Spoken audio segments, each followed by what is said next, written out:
말씀이 너희 가운데 풍성히 머무르게 하여라. 할렐루야, 할렐루야, 할렐루야.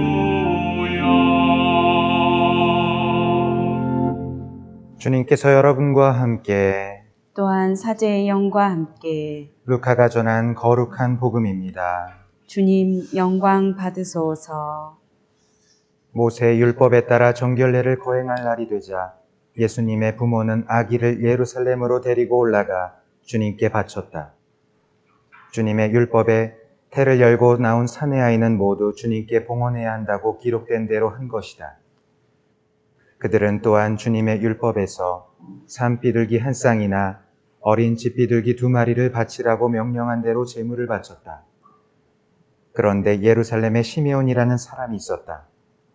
이 사람은 의롭고 독실하며 이스라엘이 위로받을 때를 기다리는 이였는데 성령께서 그 위에 머물러 계셨다. 성령께서는 그에게 주님의 그리스도를 뵙기 전에는 죽지 않으리라고 알려주셨다. 그가 성령에 이끌려 성전으로 들어갔다.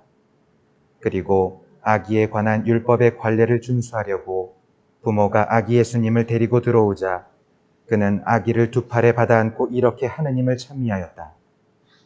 주님, 이제야 말씀하신 대로 당신 종을 평화로이 떠나게 해주셨습니다. 제 눈이 당신의 구원을 본 것입니다. 이는 당신께서 모든 민족들 앞에서 마련하신 것으로 다른 민족들에게는 계시의 빛이며 당신 백성 이스라엘에게는 영광입니다.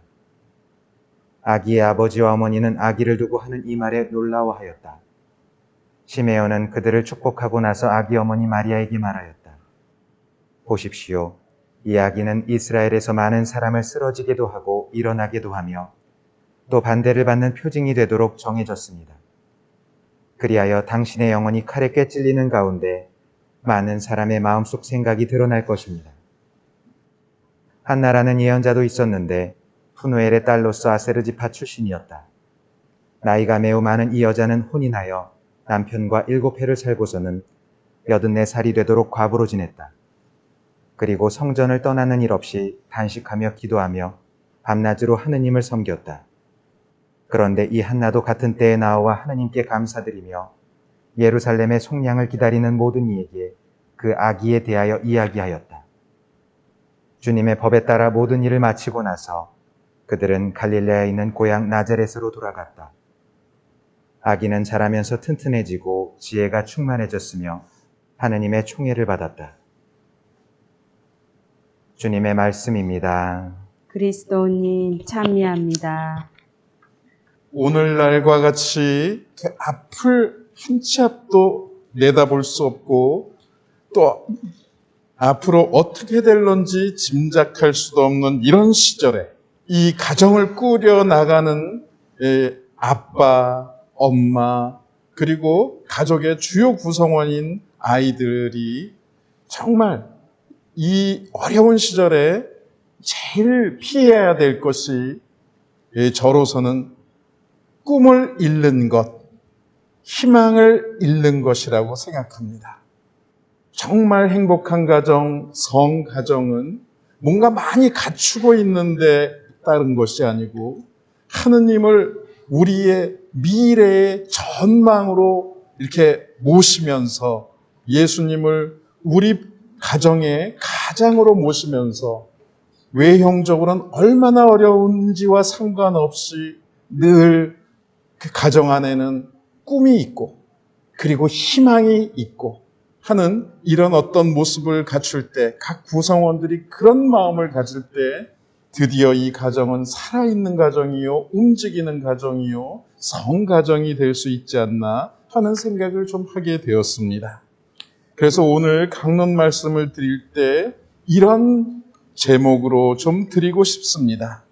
꿈과 희망을 잃지 않기, 꿈을 끝까지 꾸어나가기, 어려움 속에서도 끝까지 꿈을 꾸도록, 꿈을 꾸고 그 꿈이 이루어지도록 평생 노력하고 기다리는 것은 결코 쉬운 일이 아닙니다.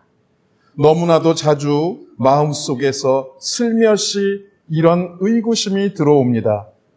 이렇게 하는 거 이거 맞나? 누군가가 내 마음에 얘기하는 것 같습니다. 이쯤 되면 조금 뭔가 구체적으로 눈에 보여야 되는 거 아닌가? 계획을 좀 더 잘 짜고 뭔가 좀 정리하고 뭔가 조직을 다시 해야 되는 거 아닐까? 아니면 현실과 조금 타협을 해보는 것이 나을까? 오랫동안 생각해보고 기도도 하고 그래서 하느님의 격려도 받은 것 같아서 그 꿈을 실현하기 위하여 발걸음을 내디뎠는데 막상 현실은 전혀 아닌 상황으로 흘러갈 때 그만 다리에 힘이 쭉 풀리고 의기가 꺾이는 상황을 맞기도 합니다.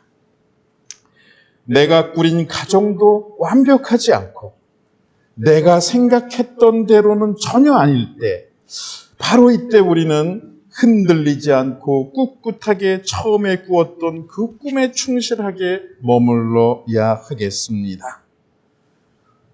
한 번 꿈을 꾸면 끝까지 꾸어야 됩니다.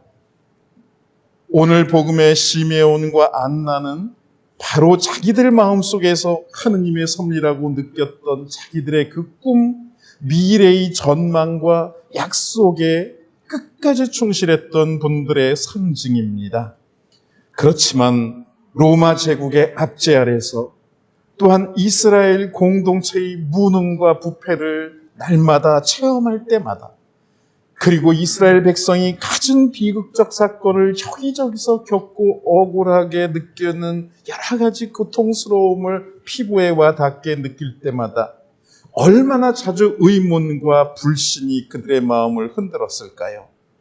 너무나도 기다릴 줄 모르고 즉각적으로 뭔가 이루어지기를 요구하고 인내롭게 희망할 줄 모르고 너무나도 쉽사리 포기하고 내던져버리는 우리들과는 달리 그분들은 얼마나 큰 믿음과 인내로 매일매일 자신들의 꿈과 희망을 달래고 키워나가셨을까요?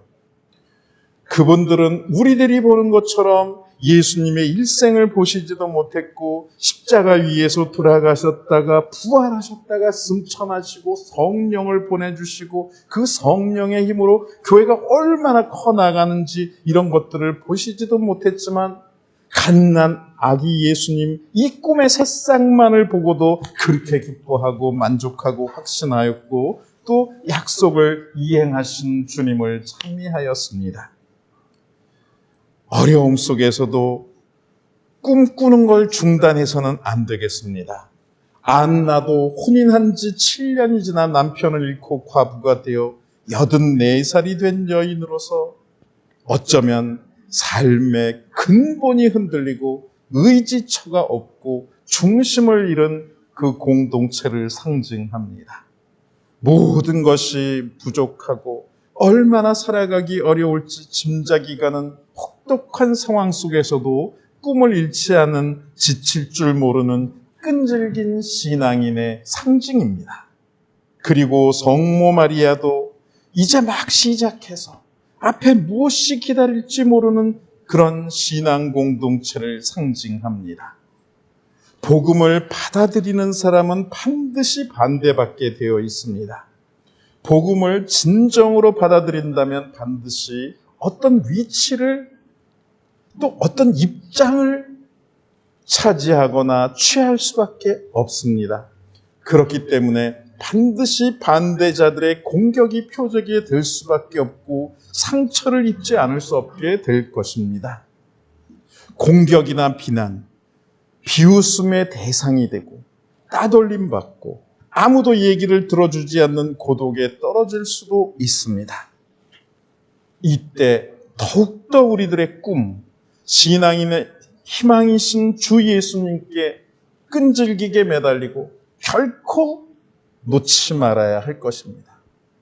오늘날 이 어려운 시절, 그리고 정말 갈피를 잡을 수 없는 이 모든 이런 여건 속에서 우리는 예수 그리스도를 꼭 잡고 놓치지 말고 예수님께서 우리와 함께 계셔 주시고 우리의 미래시라는 이 희망의 끈을 절대 놓으시면 안 되고, 그리고 이런 희망의 끈을 가족 구성원 각자가 서로 격려하며 서로 보존하려고 애쓸 때 그 가정은 곧 행복한 가정, 성가정이 되지 않겠나 하는 생각을 해봅니다. 참 예수님, 우리 친구들과 부모님들 잘 지내셨죠? 네. 요즘 우리 친구들 학교에 이렇게 갈 수 없어서 친구들이 집에 지내는 시간이 굉장히 많다라고 들었습니다. 그러면서 가족들과 또 부모님들과 함께 지내는, 집에서 보내는 시간이 참 많아지는 것 같아요. 우리 친구들의, 반포일동 홍당의 친구들의 부모님들은 절대로 그런 생각을 하지 않으셨는데, 제가 아는 몇몇 부모님들이 고민 상담을 좀 해왔습니다. 요즘 너무 힘드시다고. 그래서 우리 친구들과 같이 함께하는 시간들이 좀 많아짐에 따라서 말도 잘 안 듣고 자꾸 우리 친구들을 야단치게 된다라고 이렇게 고민 상담을 해주셨습니다. 절대 우리 반포일동 홍당 부모님들은 절대 그런 고민은 하지 않으셨고요. 부모님들은 아이들을 보면서 이렇게 답답해하고 야단쳤다라고 하고 마음 아파하시고, 또 우린 친구들은 야단 맞고 또 마음 아파하고.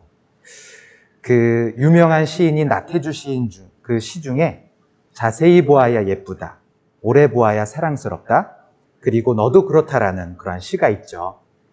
우리 부모님들은 절대로 그렇게 생각하지 않으시지만 요즘 자세히 보면 야단친다, 조금 보아야 사랑의 마음이 돌아온다, 요즘 그렇다, 이런 것을 장난으로 이렇게 생각해 봤습니다.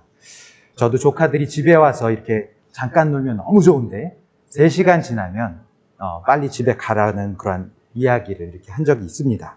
요즘에 이야기가 너무나도 공감이 되는 것 같아요.